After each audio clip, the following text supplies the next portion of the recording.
ശാസ്ത്രീയ ഉപനിഷത്ത് പഠനം ക്ലാസ് 281. ഇവിടെ നമ്മൾ 59ാമത്തെ ഉപനിഷത്തായിട്ട് തൈത്തിരീയോപനിഷത്താണ് നോക്കുന്നത്. അതിൽ ബ്രഹ്മാനന്ദവല്ലിയിലെ 8ാമത്തെ അനുവാകമാണ് നമ്മളിപ്പം നോക്കാൻ പോകുന്നത്. ഇതിൽ ആദ്യത്തെ മന്ത്രത്തിൽ പരമേശ്വരൻ്റെ മഹത്വം പറയുകയാണ്. ഈ പരമേശ്വരനോടുള്ള ഭയത്താൽ പവനൻ നിയമാനുസരണം ചലിക്കുന്നു. പവനൻ എന്ന് പറയുന്ന ചലനവുമായിട്ട് ബന്ധപ്പെട്ട, അതായത് ഗ്രഹങ്ങളെല്ലാം അവരവരുടെ ഓർബിറ്റിൽ ഒരു പ്രത്യേക ക്രമത്തിൽ ചലിക്കുകയാണ്. അത് ആരാണ് നിശ്ചയിച്ചിരിക്കുന്നത്? ആ ഈശ്വരൻ്റെ നിശ്ചയപ്രകാരമാണ്, പരമാത്മാവിൻ്റെ നിശ്ചയപ്രകാരമാണ്. ഭൂമി ഒരു വർഷം കൊണ്ട് സൂര്യന് ചുറ്റും ഒരിക്കൽ ചുറ്റും. ഇതെല്ലാം ചന്ദ്രൻ ഒരു മാസം കൊണ്ട് ചുറ്റും. ഇതെല്ലാം ഒരു സമയബന്ധിതമായി കൃത്യമായിട്ട് അതെല്ലാം ചലിക്കുന്നത് അതാര് തീരുമാനിച്ച പ്രകാരമാണ്? പരമാത്മാവ് തീരുമാനിച്ച പ്രകാരമാണ്. സൂര്യൻ കൃത്യസമയത്ത് ഉദിക്കുകയും അസ്തമിക്കുകയും ചെയ്യുന്നു. നമുക്ക് കലണ്ടറിൽ കാണാമല്ലോ. തിരുവനന്തപുരത്ത് 2026 ഈ വർഷം ഡിസംബർ മാസം 15-ാം തീയതി എപ്പോൾ ഉദിക്കുന്നു, എപ്പോൾ അസ്തമിക്കുന്നു എന്നുള്ള കലണ്ടറിൽ നമുക്ക് കണക്കൂട്ടി വെച്ച്. എന്തുകൊണ്ടാണത്? ആ ഈശ്വരൻ തീരുമാനിച്ച, പ്രപഞ്ചം സൃഷ്ടിക്ക് പിന്നിലുള്ള ആ ശക്തിവിശേഷം തീരുമാനിച്ച പ്രകാരമാണ് അത് ഉദിക്കുകയും അസ്തമിക്കുകയും ചെയ്യുന്നത്. അതിൽ മാറില്ല. അഗ്നി, ഇന്ദ്രൻ, മൃത്യു ഇവയെല്ലാം നിയമാനുസരണം പ്രവർത്തിക്കുന്നു. അഗ്നിയും കത്തണമെന്ന് തീരുമാനിച്ച ഒരു നിയമമുണ്ട്. സയൻസിൽ പഠിക്കുന്ന നിയമം തന്നെയാണ്. പേപ്പറെല്ലാം അഗ്നിയിൽ കത്തും. എന്നിട്ട് എന്താവും? കാർബൺ ഡൈ ഓക്സൈഡ് എല്ലാം. അതിൽ ഒരു കെമിസ്ട്രി ഉണ്ട്. ആ തത്വപ്രകാരം അത് കത്തിക്കോളും. എല്ലാം ഇന്ദ്രൻ ബാക്കിയുള്ള കർമ്മങ്ങളെല്ലാം ചെയ്യും. മൃത്യു സമയത്തും ആളെ കൊല്ലും. ഇവയെല്ലാം എന്നിട്ട് പറയുകയാണ്, ഇവയെല്ലാം ആരും പ്രേരിപ്പിക്കാതെയും ഇങ്ങനെയൊരു വ്യവസ്ഥയും ചെയ്ത് വെച്ചിട്ടില്ലായിരുന്നെങ്കിൽ ജഗത്തിൻ്റെ കാര്യങ്ങൾ എങ്ങനെ നടക്കും? ആരോ ഇങ്ങനെയൊരു സമയം നിശ്ചയിച്ച് വെച്ചിട്ടുണ്ട്. ഭൂമി സൂര്യന് ചുറ്റും ഇങ്ങനെ ചുറ്റണം, ചുറ്റുന്നത് ഇങ്ങനെ ഇലക്ട്രിക്കൽ ഓർബിറ്റിൽ ചുറ്റണം, അതിൻ്റെ ഫലമായിട്ട് മഴയുണ്ടാകണം, കാറ്റടിക്കണം, ഇങ്ങനെയെല്ലാം തീരുമാനിച്ചു വെച്ചിട്ടുണ്ട്. അങ്ങനെ ആരും ചെയ്തില്ലായിരുന്നുവെങ്കിൽ ഈ പ്രപഞ്ചം എങ്ങനെയാണ് മുന്നോട്ടേക്ക് പോകുമെന്നാണ് ചോദിക്കുന്നത്. അപ്പോൾ ഒരു ശക്തിവിശേഷമുണ്ട്. ആ ശക്തിയാണ്, അത് സയൻസ് തത്വം തന്നെയാണ്, സയൻസ് ശക്തി തന്നെയാണ്. അദൃശ്യമായ, പക്ഷെ അങ്ങനെ കാണാനും കേൾക്കാനൊന്നും പറ്റില്ല. അപ്പോൾ ഇവയെല്ലാം സൃഷ്ടിച്ച് നിയമത്തിനനുസരിച്ച് കൈകാര്യം ചെയ്തുകൊണ്ടിരിക്കുന്ന ഈ പരമേശ്വരൻ ആര് മനസ്സിലാക്കാൻ ശ്രമിക്കുന്നുവോ അവന് നിശ്ചയമായും അദ്ദേഹത്തെ പ്രാപിക്കുവാൻ കഴിയും. അപ്പോൾ ഈ സത്യം മനസ്സിലാക്കിയിട്ട് അതിൻ്റെ പിന്നിലൊരു ശക്തിവിശേഷമുണ്ട്. ആ ശക്തിവിശേഷത്തെ മനസ്സിലാക്കിയിട്ട് ആര് ശ്രമിക്കുന്നുവോ അവർക്ക് അതിൽ പോയി അതിനെ പ്രാപിക്കാം, അല്ലെങ്കിൽ ബ്രഹ്മസാക്ഷാത്കാരം നേടാം.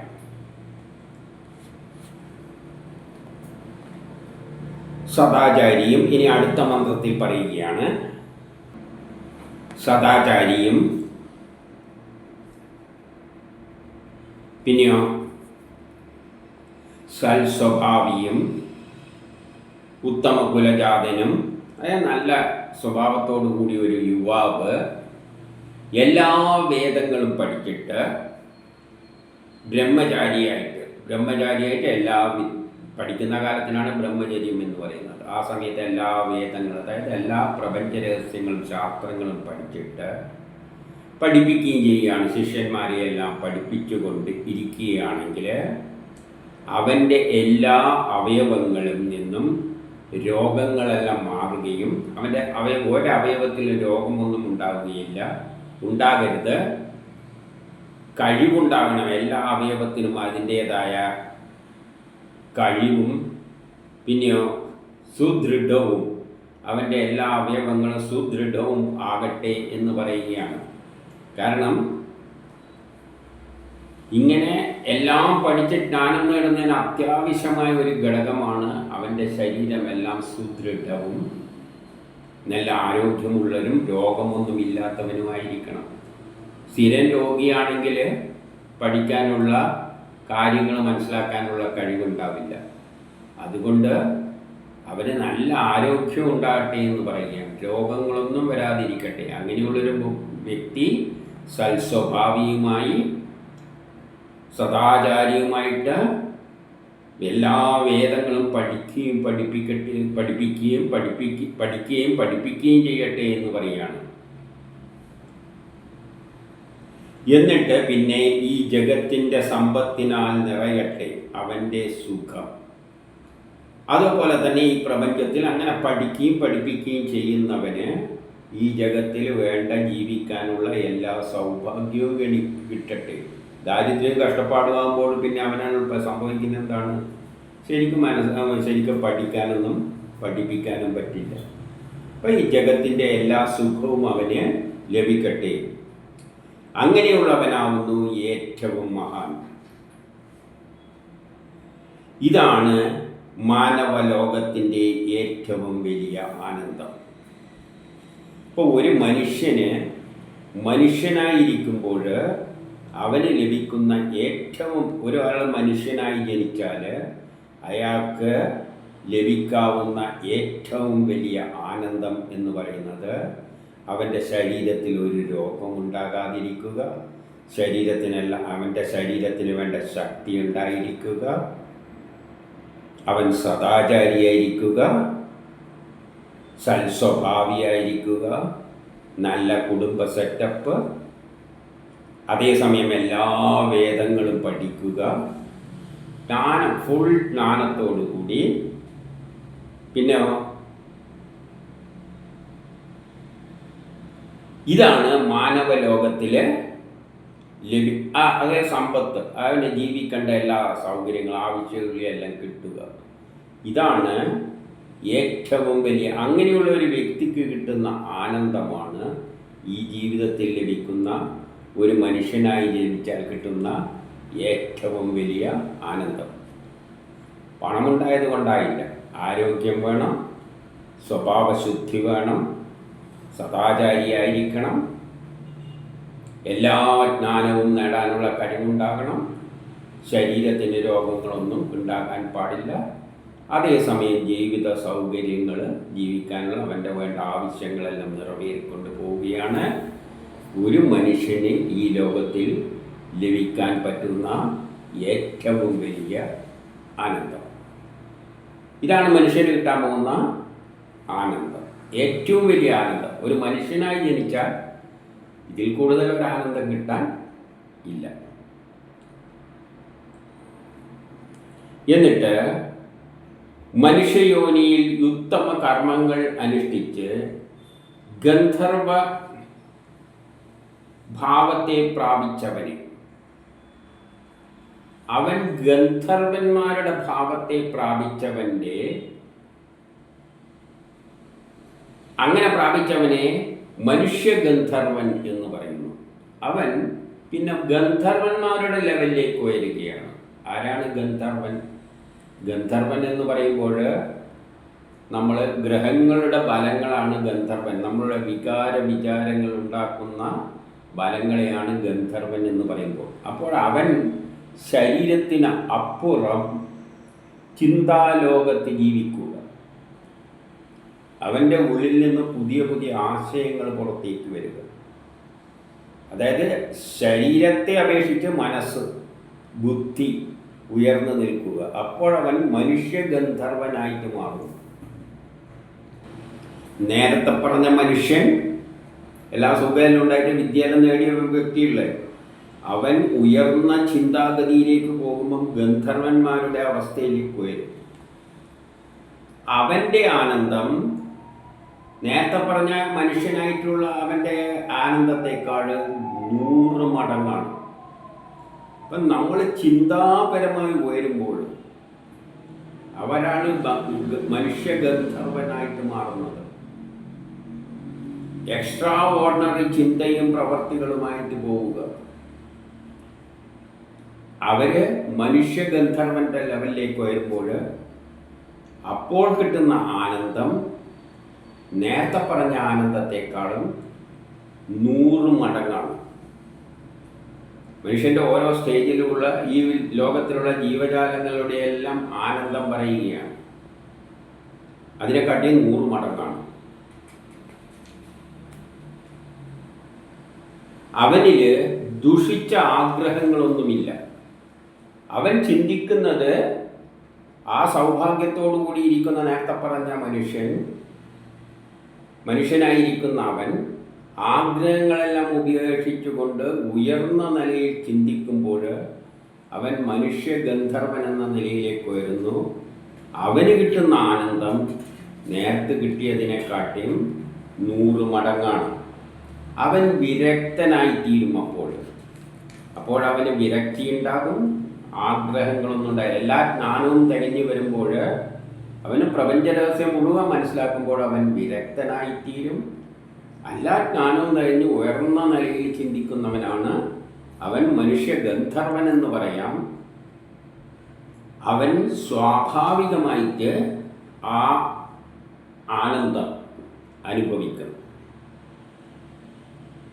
ഇനി ഇപ്പം പറഞ്ഞ മനുഷ്യഗന്ധർവനെ അപേക്ഷിച്ചിട്ട് ദേവഗന്ധർവന്റെ ആനന്ദം 100 ഇരട്ടിയാണ്. ദേവന്മാര് എന്ന് പറയുമ്പോൾ മനുഷ്യരെക്കാട്ടിയും ഉയർന്ന നിലയിലുള്ളത്. മനുഷ്യരെ കാര്യമാണ് പറഞ്ഞത്. ദേവന്മാര് രജോ ഗുണവും അസുരന്മാര് തമോ ഗുണവും. ഇതിന്റെ നടുവിലുള്ളതാണ് മനുഷ്യർ. അപ്പം മനുഷ്യരുടെ മുകളിലാണ് ദേവന്മാരിരിക്കുന്നത്. അപ്പം മനുഷ്യഗന്ധർവന്മാരെ കാട്ടിയും അപേക്ഷിച്ചിട്ട് ദേവഗന്ധർവന്റെ ആനന്ദം 100 ഇരട്ടിയാണ്. ദേവഗന്ധർവന്മാർ എന്ന് പറയുന്നതാണ് നേരത്തെ നമ്മൾ കണ്ട ഗ്രഹങ്ങളിൽ നിന്നുള്ള ഫലങ്ങൾ നമ്മളെ എല്ലാം സ്വാധീനിക്കുന്ന, നമ്മളെ മനസ്സിനെയെല്ലാം സ്വാധീനിക്കുന്ന ഗന്ധർവന്മാർ. അവർക്കൊരാനന്ദമുണ്ട്. അത് മനുഷ്യഗന്ധർവന്മാർക്ക് കിട്ടുന്നതിനെക്കാട്ടിയും 100 ഇരട്ടിയാണ്. യാതൊരു മനുഷ്യൻ വേദങ്ങളെല്ലാം പഠിച്ചിട്ട് ആ ദേവഗന്ധർവന്മാരുടെ ആ സുഖത്തെ പോലും ആഗ്രഹിക്കുന്നില്ലെങ്കിൽ സ്വാഭാവികമായിട്ടും ആ ആനന്ദം അവന് ലഭിക്കും. ഒരു മനുഷ്യൻ വേദങ്ങളെല്ലാം പഠിച്ചിട്ട് ബ്രഹ്മത്തെ മനസ്സിലാക്കിയിട്ട് ആ ഗന്ധർവന്മാർക്ക് ഇതിനെക്കാട്ടി ആനന്ദമുണ്ട്, എനിക്ക് ആ ആനന്ദത്തിലൊന്നും താല്പര്യമില്ല എന്ന് കടന്നു പോവുകയാണെങ്കിൽ അവൻ സ്വാഭാവികമായിട്ടും ആ ആനന്ദവും അവൻ്റെ ഉള്ളിൽ സ്വാഭാവികമായിട്ട് കിട്ടിക്കൊണ്ടിരിക്കും. അവനത് വേണ്ടെങ്കിലും ആ ആനന്ദവും അവൻ്റെ ഉള്ളിൽ കിട്ടിയിരിക്കും. ദേവഗന്ധർവന്മാരെ കിട്ടുന്ന ആനന്ദവും അവൻ നേടും. ഇനി ദേവഗന്ധർവന്മാരുടെ ആനന്ദത്തെ അപേക്ഷിച്ച് പിതൃലോകം പ്രാപിച്ചവരുടെ ആനന്ദം 100 ഇരട്ടിയാണ്. ഞാൻ നേരത്തെ പറഞ്ഞു, ഗാഠനിദ്രയിൽ നമുക്ക് കിട്ടുന്ന ഒരു സുഖമുണ്ടല്ലോ, അതേപോലെയുള്ളൊരു സുഖമാണ് മരിച്ചാലും കിട്ടുന്നത്. മരിച്ചു കിട്ടി കഴിഞ്ഞാൽ പിതൃലോകത്തിലേക്ക് പോവുകയാണ്. അവിടെ പിന്നെ പ്രശ്നങ്ങളൊന്നുമില്ല. ചത്തു കഴിഞ്ഞാൽ എന്ത് പ്രശ്നം? ഈ ശരീരം വിടുമ്പം തന്നെ പ്രശ്നങ്ങൾ തീരും. അപ്പം പിതൃലോകത്ത് കിട്ടുന്നവർക്കുള്ള ആനന്ദം നേരത്തെ പറഞ്ഞ ദേവഗന്ധർവന്മാരെക്കാട്ടിയും 100 ഇരട്ടിയാണ്. കാരണം ദേവഗന്ധർവന്മാർ എന്ന് പറഞ്ഞാൽ ഭൂമിയിൽ അവർക്ക് കുറേ കർമ്മങ്ങളുണ്ട്. ദേവന്മാരായിട്ട് ഗന്ധർവന്മാരായിട്ട് സൃഷ്ടിച്ചിരിക്കുകയാണ്. അവർക്ക് കിട്ടുന്ന ആനന്ദം വലുത് തന്നെയാണ്, പക്ഷെ എന്നാലും പൂർണ്ണമല്ല. അതിനെക്കാട്ടി സുഖാരാണ് നമ്മൾ മരിച്ചു കഴിഞ്ഞാൽ ഇരിക്കുന്നതാണ്. മരിച്ചു കഴിയുമ്പോൾ പിന്നെ സുഖമാണ്, സ്വസ്ഥം, ഒരു പ്രശ്നമില്ല. അത് ദേവഗന്ധർവന്മാരെക്കാട്ടിയും ആനന്ദമാണ് അവസ്ഥ. അത് അവരെക്കാട്ടി 100 ഇരട്ടിയാണ്. എന്നാൽ നമ്മൾ അതും ആഗ്രഹിക്കുന്നില്ല എങ്കിൽ ആ സുഖം എനിക്ക് വേണ്ട. എനിക്ക് മരിച്ചു കഴിഞ്ഞിട്ട് പിതാക്കന്മാരുടെ ആ ലോകത്തേക്കൊന്നും എത്തണ്ട എന്ന നിലയിൽ വേദങ്ങളെല്ലാം പഠിച്ച് അർത്ഥം മനസ്സിലാക്കിയിട്ട് ആ സുഖവും എനിക്ക് വേണ്ട. കാരണം ഒരാൾ ബ്രഹ്മസാക്ഷാത്കാരത്തിന് പോകുന്നവരെന്താണ് ചെയ്യുക? എനിക്ക് മരിക്കണ്ട, മരിക്കുന്നതിനെക്കാട്ടി മുമ്പിൽ ബ്രഹ്മത്തിൽ പോയി ചേരണം. അപ്പം അവനെന്തൊരു ആഗ്രഹമില്ല? മരിച്ചു കഴിഞ്ഞിട്ട് പോയിട്ട് ആ സുഖം എടുക്കുന്ന ആഗ്രഹം അവന് താല്പര്യമില്ല. ഇല്ലേ അവൻ ചിന്തിച്ചാൽ പോരെ, മരിച്ചു കഴിഞ്ഞിട്ട് അവിടെ പോയാൽ കുറേ നേരം സുഖമായിട്ട് ഇരിക്കാറ്. പക്ഷെ അത് കുറച്ചു കാലം ഇരിക്കാൻ പറ്റും, പിന്നെ തിരിച്ചു വരേണ്ടി വരും. ഇവന് അതിലും താല്പര്യമില്ല. പക്ഷെ അവിടുത്തെ സുഖം ഈ പറഞ്ഞ ദേവഗന്ധർവന്മാരെ കാട്ടിയും 100 ഇരട്ടിയാണ്. പക്ഷെ ഇവൻ അതും വേണ്ടെങ്കിൽ ആ സുഖവും അവന് ഓട്ടോമാറ്റിക്കായിട്ട് കിട്ടിയിരിക്കും, ജന്മസിദ്ധമായിട്ട്. ഇനി അതിന് മുകളിൽ അപ്പം മരിച്ചു കഴിഞ്ഞാൽ ഇരിക്കുന്ന സ്ഥലത്തെക്കാട്ടി മുകളിലാണ് പ്രപഞ്ചത്തിൽ. ഞാൻ പറഞ്ഞല്ലോ, മൃത്യുഞ്ജയ മന്ത്രത്തിലൂടെ സൂര്യൻ്റെ പരിധി വിട്ട് അപ്പുറം പോയി കഴിഞ്ഞാൽ അവിടെ എത്തുമ്പോൾ എന്താവും? നമ്മളെ വളർച്ചയെല്ലാം അങ്ങ് നിൽക്കും.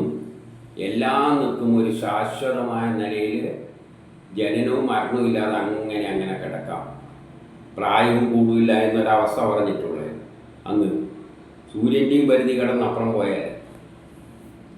അപ്പം അവിടെയും സുഖം തന്നെയാണ്. അവിടെ എത്തിക്കഴിഞ്ഞ് കഴിഞ്ഞാൽ പിന്നെ ഒരു പ്രശ്നവുമില്ല, അല്ലലുമില്ല, ഒന്നുമില്ല. അപ്പോൾ ആജാനജ എന്ന പേരിൽ അറിയപ്പെടുന്ന ദേവന്മാരുടെ ആനന്ദം നേരത്തെ പറഞ്ഞ പിതൃക്കളുടെ ആനന്ദത്തെക്കാളും 100 ഇരട്ടിയാണ്. അവിടെ പോകാൻ പറ്റുമെങ്കിൽ അതാണ് നചികേതസിന് ഉപദേശിച്ചത്.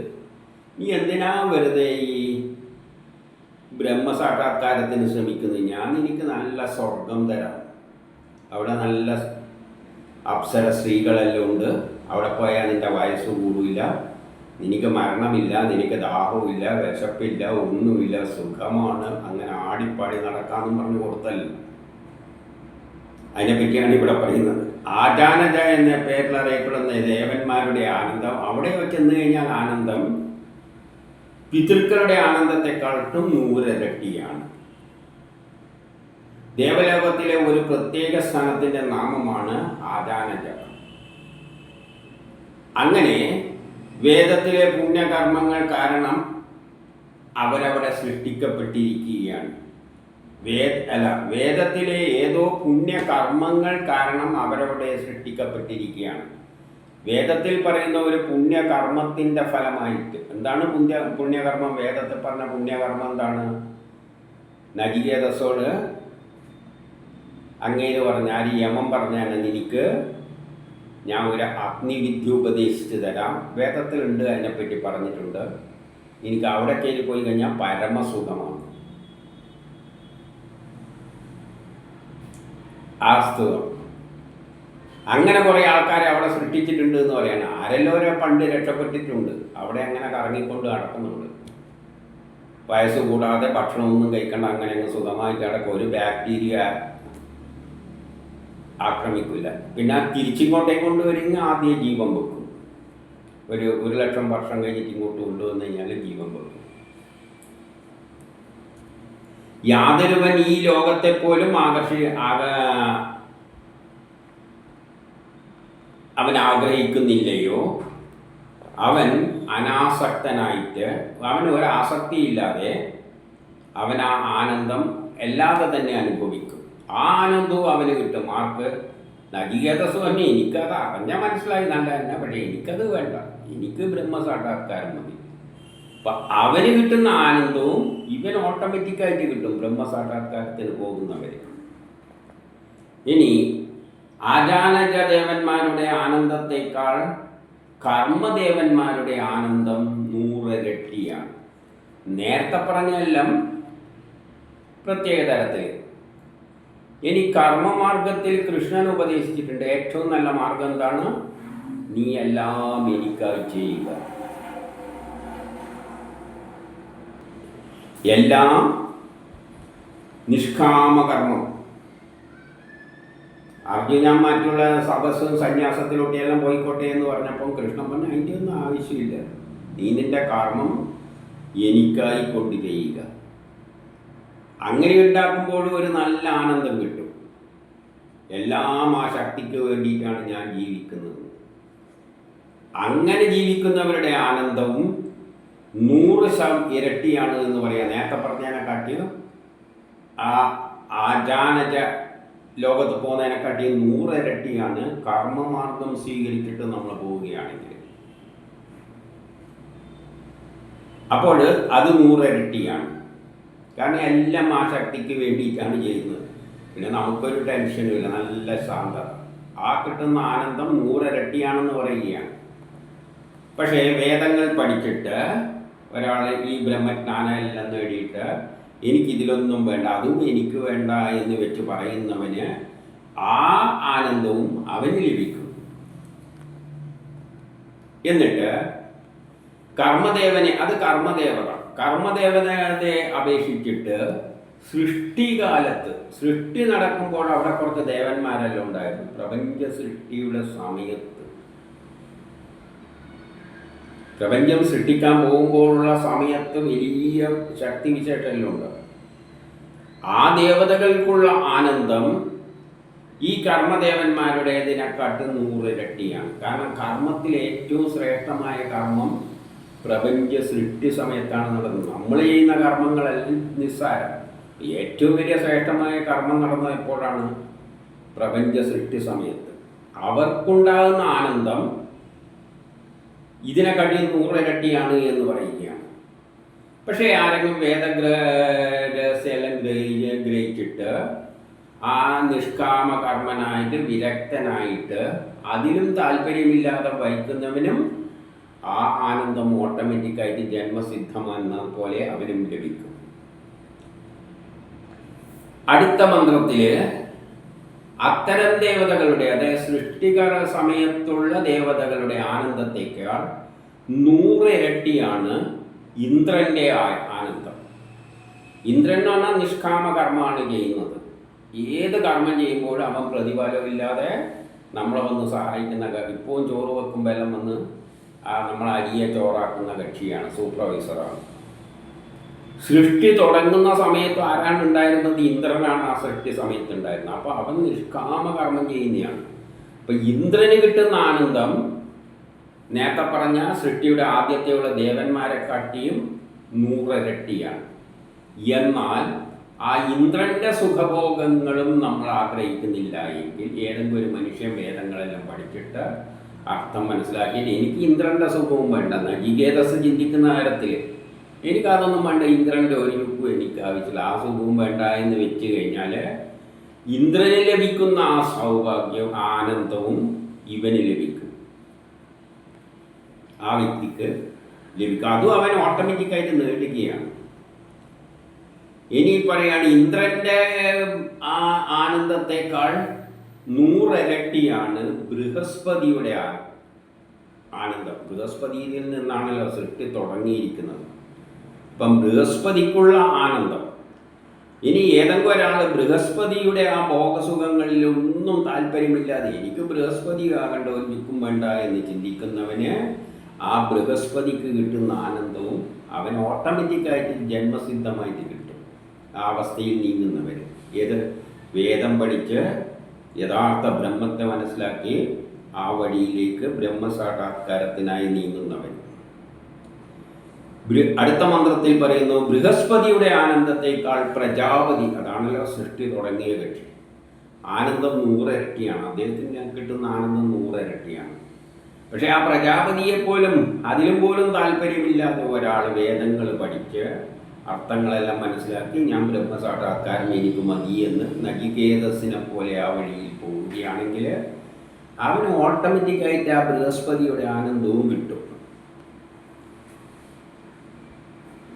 പ്രജാപതിയേക്കാൾ അടുത്ത മന്ത്രത്തിൽ പറയുകയാണ് 100 ഇരട്ടിയാണ് ഹിരണ്യഗർഭൻ്റെ മായ ബ്രഹ്മാവിൻ്റെ ആനന്ദം. ബ്രഹ്മാവിന് ലഭിക്കുന്ന ആനന്ദം ഉണ്ടല്ലോ. ബ്രഹ്മാവിനെ നിഷ്കാമ കർമ്മം ചെയ്യുന്നവരാണ്, ഇരുന്ന് ജോലിയാണ്, സൃഷ്ടി ചെയ്ത് അങ്ങനെ വിടിയാണ്. നമ്മൾ അത്രയൊന്നും ചെയ്യുന്നില്ല. അതുകൊണ്ട് അദ്ദേഹത്തിന് കിട്ടുന്ന ആനന്ദത്തെക്കാളും എത്രയാണ്? ബൃഹസ്പതിയെക്കാട്ടിയും 100 ഇരട്ടിയാണ്. പക്ഷേ നമുക്ക് ബ്രഹ്മാവിൻ്റെ സ്ഥാനവും വേണ്ട, എനിക്ക് ബ്രഹ്മാവ് വേണ്ട, ഒരു വേണ്ട. എനിക്ക് വേദങ്ങൾ പഠിച്ച് ആ ബ്രഹ്മത്തെ പറ്റിയുള്ള ജ്ഞാനമെല്ലാം മനസ്സിലാക്കി വിരക്തനായി നിഷ്കാമ കർമ്മം ചെയ്യുന്ന നേരത്തിൽ ഞാൻ ബ്രഹ്മസാക്ഷാത്കാരത്തിന് ശ്രമിക്കുകയാണെങ്കിൽ എനിക്ക് ആ ബ്രഹ്മാവിന് കിട്ടുന്ന ആനന്ദവും എനിക്ക് കിട്ടും. ഇനി അങ്ങനെ ഈ ലോകത്തിൽ ഏതെല്ലാം ആനന്ദങ്ങളുണ്ടോ അവയെല്ലാം, അപ്പം ഈ ലോകത്തിൽ സാധാരണ മനുഷ്യരിലെ ഏറ്റവും ഉന്നതൻ്റെ ആനന്ദം ദേവൻ, പിന്നെ എന്താണ് പരമാത്മാവ്, പരമശ്യ ഗന്ധർവൻ്റെ ആനന്ദം, ദേവഗന്ധർവൻ്റെ ആനന്ദം, ഇങ്ങനെ ഇന്ദ്രൻ എന്നെല്ലാം പറഞ്ഞിട്ട് ഓരോ വാക്കുള്ള ആനന്ദം ഉണ്ടല്ലോ. അങ്ങനെയുള്ള എല്ലാ ആനന്ദങ്ങളും ആ പരമാത്മാവിൻ്റെ ആനന്ദവുമായി തുലനം ചെയ്യുമ്പോൾ തുച്ഛമാണ്. അപ്പം ബ്രഹ്മസാക്ഷാത്കാരം കിട്ടിയാൽ കിട്ടുന്ന ആനന്ദം ഉണ്ടല്ലോ, ഇവർക്കെല്ലാം കിട്ടുന്ന ആനന്ദത്തെക്കാട്ടി എത്രയോ വലുതാണ് എന്ന് പറയുന്നത്. കാരണം ഇവരുടേതെല്ലാം തുച്ഛമാണ്. മുകളിൽ പറഞ്ഞ എല്ലാ ആനന്ദങ്ങളുടെയും കേന്ദ്രം പരമാത്മാ പുരുഷോത്തമൻ്റെ, പരമേശ്വരൻ്റെ ഇതിൽ നിന്നും ഉത്ഭവിച്ചതാണ്. എല്ലാം ആ പരമേശ്വരൻ്റെ ആനന്ദത്തിൻ്റെ കുറച്ച് അംശങ്ങളാണ്. ആ പരമേശ്വരൻ തന്നെയാണ് ബ്രഹ്മാവ്, വിഷ്ണു, ഇതെല്ലാം ഇങ്ങത്തോളം പ്രമോദമായിട്ട് വരെ മാറിയിരിക്കുന്നത്. അപ്പം ഏതെല്ലാം ആനന്ദങ്ങൾ ഈ നടത്തി ഏതെല്ലാം പൊസിഷനിൽ നിന്നാൽ എന്തെല്ലാം ആനന്ദങ്ങൾ കിട്ടുമോ അതെല്ലാം ആ പരമാത്മാവിൽ നിന്ന് വന്നതുകൊണ്ട് ബ്രഹ്മസാക്ഷാത്കാരത്തിലൂടെ പോയി കഴിഞ്ഞാൽ ഇതെല്ലാം ഒറ്റയടിക്ക് ഇങ്ങ് കിട്ടും. എല്ലാവരുടെയും ഉള്ളിൽ സ്ഥിതി ചെയ്യുന്ന ആ പരമാത്മാവിനെ തന്നെയാണ് സൂര്യനിലും സ്ഥിതി ചെയ്യുന്നത്. അപ്പം എല്ലാ ആനന്ദത്തിൻ്റെ ഉറവിടമാണ്. അത് നേടണം. പിന്നെ ബാക്കിയുള്ള ആനന്ദം എല്ലാം നിസ്സാരം. അതുകൊണ്ടാണ് നചികേതസ് പറഞ്ഞ് ഇനി സ്വർഗത്തിലുള്ള സുന്ദരിമാരും പോണ്ട, സ്വർഗത്തിലും പോണ്ട, എവിടെയും പോണ്ട. മൃത്യുഞ്ജയ മന്ത്രമെല്ലാം മനസ്സിലാക്കി വെച്ച്. പക്ഷെ അതൊന്നും എനിക്ക് ആവശ്യമില്ല. എനിക്ക് ബ്രഹ്മസാക്ഷാത്കാരം. കാരണം ആ പരമാത്മാവാണ് എല്ലാവരുടെയും ഉള്ളിൽ സ്ഥിതി ചെയ്യുന്നത്. സൂര്യനിലും അദ്ദേഹം തന്നെയാണുള്ളത്. അവൻ അന്തരാമിയാണ്, അതേസമയം ഏകനാണ്. ആ ഈശ്വരൻ ഒന്നേ ഉള്ളൂ. അതാണ് ഈശ്വരൻ. നമ്മൾ ആരെയല്ലോ കയറിയിട്ട് 33 കോടി ദേവതകളെ ആ കീഴെ ഉണ്ടായിരിക്കുന്നതെല്ലാം ആരാധിക്കുകയാണ്. ഈ തത്വം ഗ്രഹിച്ചവൻ മുൻപ് പറഞ്ഞ അന്നമയ കോശം, പ്രാണമയ കോശം, വിജ്ഞാനമയ കോശം, ആനന്ദമയ കോശം, ഇതിലെല്ലാമുള്ള ആത്മാവിനെ പ്രാപിക്കുന്നു. ആത്മാവ് തന്നെയാണ് ഇങ്ങനെ പല രൂപത്തിൽ വന്നിരിക്കുന്നത്. ഈ ആത്മാവിനെ എല്ലാ അവസ്ഥയിലുമുള്ള ആത്മാവിനെ അവൻ പ്രാപിക്കുന്നു. കാരണം ഇതെല്ലാം ആത്മാവ് തന്നെയാണ്, ബ്രഹ്മം തന്നെയാണ്. ഇവെല്ലാം അന്തരാമിയായിട്ട് ഇവരുടെ ഉള്ളിൽ സ്ഥിതി ചെയ്യുന്നു. അതുകൊണ്ട് അന്നമയ കോശത്തെ പ്രാപിച്ചു എന്ന് പറയുന്നതിൽ അത്ര കാര്യമാക്കി എടുക്കേണ്ടതില്ല എന്ന് പറയുകയാണ്. കാരണം അന്നമയ ശരീരത്തെയെല്ലാം കളഞ്ഞിട്ടാണ് ഇവൻ മറ്റേ അവസാനം എവിടത്തേക്ക് എത്തുന്നത്? ആനന്ദമയ കോശത്തിലേക്ക് എത്തുന്നത്. അവൻ ഇതിലൂടെ കടന്ന് അന്നമയ കോശത്തുനിന്ന് പ്രാണനിൽ കിടന്ന് അങ്ങനെ കടന്നിട്ടാണ് അവൻ എവിടത്തേക്ക് എത്തിയിരിക്കുന്നത്?